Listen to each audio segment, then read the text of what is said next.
Right, okay, deep breaths. You wouldn't believe the state of things. Honestly, it's appalling. It's not just bad, darling, it's a fundamental affront to the very concept of leisure. I mean, really. People spend their hard-earned or, well, inherited in my case, funds on these experiences. They expect enchantment, and what they get? Oh, it's a tragedy, truly. A slow-motion, beige-toned tragedy.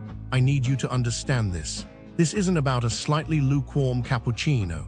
This is about systemic failure, a collapse of standards. You agree, Don T.U.? It's devastating to see. You see, my family, we have certain expectations. We've been traveling, a lot, for generations, and usually it's simply divine. But this was the Hilton Marco Island Beach Resort and Spa, Marco Island. And let me tell you, it was a cautionary tale. Like a gothic novel, but with sunscreen and a faint whiff of chlorine. It began, as these things often do, with deception, a blatant, audacious lie. The website, you see, promised a 2-bedroom suite, a veritable sanctuary of space and tranquility. King and queen, it said. Elegant phrasing, isn't it? So refined. What did we get? A single bedroom and a living room with a pull-out sofa. A pull-out sofa, darling. It's barbaric. Imagine my delicate spine subjected to the indignity of springs and questionable upholstery. I swear, it was a relic from the 80s, probably witnessed several questionable fashion choices. It's not about the space, though it is deeply unpleasant. It's about the principle. It's about being told something is true and then discovering you've been manipulated. Is anyone else enraged by this? I need to know I am not alone. And the upgrade? Oh, Don T, even get me started. They offered an upgrade, a penthouse no less, the very instant the reservation was confirmed. Ask at check-in, they chirped, as if it was some sort of delightful scavenger hunt. Utterly absurd. It's a transparent tactic, isn't it? A little bait and switch. A psychological game designed to make you feel insignificant. It's like dangling a diamond necklace in front of someone who can obviously afford one, then snatching it away. The sheer audacity. Of course, when we inquired, it was already booked. Naturally, why offer it at all then? Just to revel in our disappointment? It's cruel. Like watching a kitten try to climb a greased pole. It's inherently, fundamentally wrong. And then there were the bathrooms. 2 bathrooms, they boasted, 2. Which conjures images of luxurious ablutions, doesn't it? Simultaneous primping, a sense of spaciousness. But no, 1 bathroom, with 1 shower for 3 adults. Honestly, the logistics alone were appalling. The potential for scheduling conflicts, the sheer undignified rush, it's a gross oversight, an utter lack of foresight. It's like designing a restaurant with only 1 fork. It's simply nonsensical. My mother nearly fainted. This is a timeshare, by the way, a timeshare supposed to be a luxurious escape, a yearly respite from the pressures of existence, a promise of consistent quality. Instead, it's a source of constant anxiety. We are actively trying to divest ourselves of this burden, a complete and total loss. And frankly, the whole experience felt like being bamboozled. A con, a sham, but it didn't end there, you see. Oh no, it spiraled. Down, down, down into a vortex of despair. It's like the universe actively conspired to test my endurance. The second day dawned, and with it, a scent. A truly abominable scent, the delicate perfume of sewage rising from the drains. It clung to everything, my hair, my clothes, my very soul. It's a violation, isn't it, to have your senses assaulted by something so base, so profoundly unpleasant. Imagine trying to enjoy a croissant while simultaneously smelling that. It's an assault on civilization. It's unspeakable. It was like walking through a nightmare that smelled. Let's be frank, examining the businesses clustered around the Hilton Marco Island Beach Resort and Spa feels disheartening. It's as if a shadow of disappointment hangs over every storefront, a quiet sigh of unmet expectations. The overall impression, prepare to pay a premium for a remarkably average and often frustrating experience. It's not a landscape of outright scams necessarily, but a pervasive sense of corners cut, promises unfulfilled, and a general disregard for genuine hospitality. It's a place where the illusion of paradise is aggressively marketed, but the reality, well, the reality is something else entirely.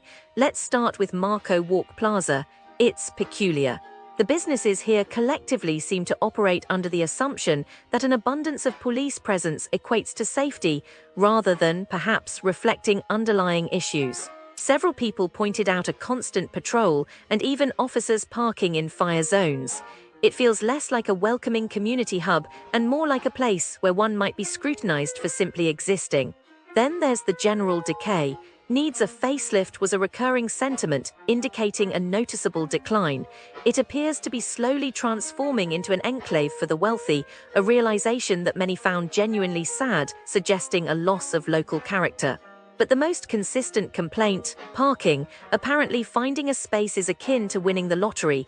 It's a frustratingly simple problem, yet it looms large over the entire plaza. It feels like a microcosm of the wider issues, a beautiful setting undermined by basic logistical failures. Imagine planning a lovely evening stroll only to spend an hour circling for a parking spot. It's exhausting, isn't it? The sheer lack of detail in many of the reviews, blank submissions, is almost more telling. It suggests a complete lack of engagement, a profound sense of apathy. It makes you wonder what experiences were so underwhelming they didn't even warrant a single sentence. Then we move to the spa by JW at JW Marriott. Now, a spa should be a sanctuary, a haven of tranquility, but based on the reviews, it's more akin to a bureaucratic obstacle course.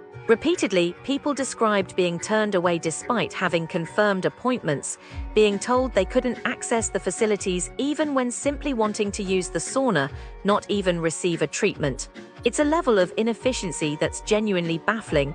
It feels less like a relaxing indulgence and more like an endurance test. There was also a disturbing pattern of rushed, impersonal service. Massages were described as rough and sore-inducing, facials as super basic.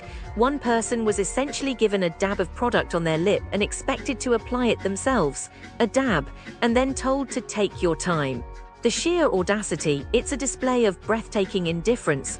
The atmosphere itself sounds sterile, clinical, and the seating area woefully inadequate. It's as if they prioritized profit margins over the actual experience of their customers.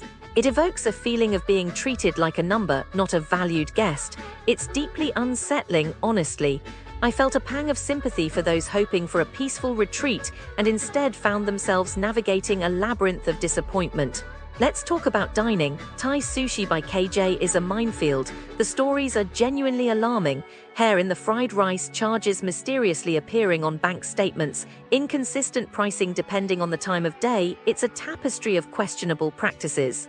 The accusation of intentionally removing gratuity without informing customers and then arguing about it feels particularly insidious. It's a blatant disregard for honesty and transparency. One reviewer was served a sushi roll with nothing in it, absolutely nothing, just rice and seaweed. It is beyond belief. People reported being ignored, having orders forgotten, and enduring incredibly long wait times. The staff appear consistently rude and unhelpful, as if serving customers is a personal inconvenience.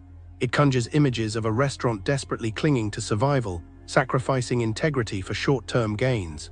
You start to wonder what's not happening in that kitchen. The lack of attention to detail, the discrepancies in pricing, the sheer hostility of the service. It feels like a place to avoid at all costs. It's not just a bad meal, it's an assault on common decency. Wake Up Marco, the coffee shop, evokes a particularly strong reaction in me. It's the small things, isn't it? The rude staff, the burnt scones, the lack of a public restroom. It's a combination of incompetence and outright unpleasantness. One reviewer recounted being scolded for carefully checking the size of a t-shirt, as if daring to engage with their merchandise was a crime. Another mentioned a shockingly high price for a latte, compounded by a dismissive Script content. Oh my god, I was just looking into what happens near Hilton Marco Island Beach Resort and Spa, Marco Island. And like it's not all sunshine and beaches, Some of these businesses around here, they really take advantage of tourists. Like first stores here, they sell you fake stuff and pretend it's real. There was this art gallery near Hilton Marco Island Beach Resort and Spa, Marco Island, selling original paintings and handmade souvenirs. But guess what? They were just cheap prints and mass-produced junk. Tourists paid so much money thinking they got something special. I bet they went home, showed their friends, and then oops, someone told them it was fake. The owner probably got in trouble, but how many people got tricked before that? And then, oh my god, the gift shops. You think you're getting a cute little shell necklace for 10, but then at checkout, boom, hidden fees. Suddenly it's 50, and it's not even good quality. Like, how can they do that? Tourists just want to take home something nice from near Hilton Marco Island Beach Resort and Spa, Marco Island, and instead, they get scammed.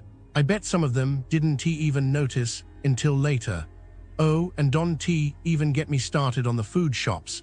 There was this place selling local homemade jams and snacks. But surprise, it was just regular stuff from who knows where, repackaged to look fancy. Tourists probably bought it, thinking, oh, this is authentic, and then nope, just lies. The shop probably got caught, but how many people ate that fake local food first? And the pharmacies, Some stores near Hilton Marco Island Beach Resort and Spa, Marco Island, were selling fake diabetic test strips. Like, how evil is that? People need those for their health, and instead, they got something unsafe.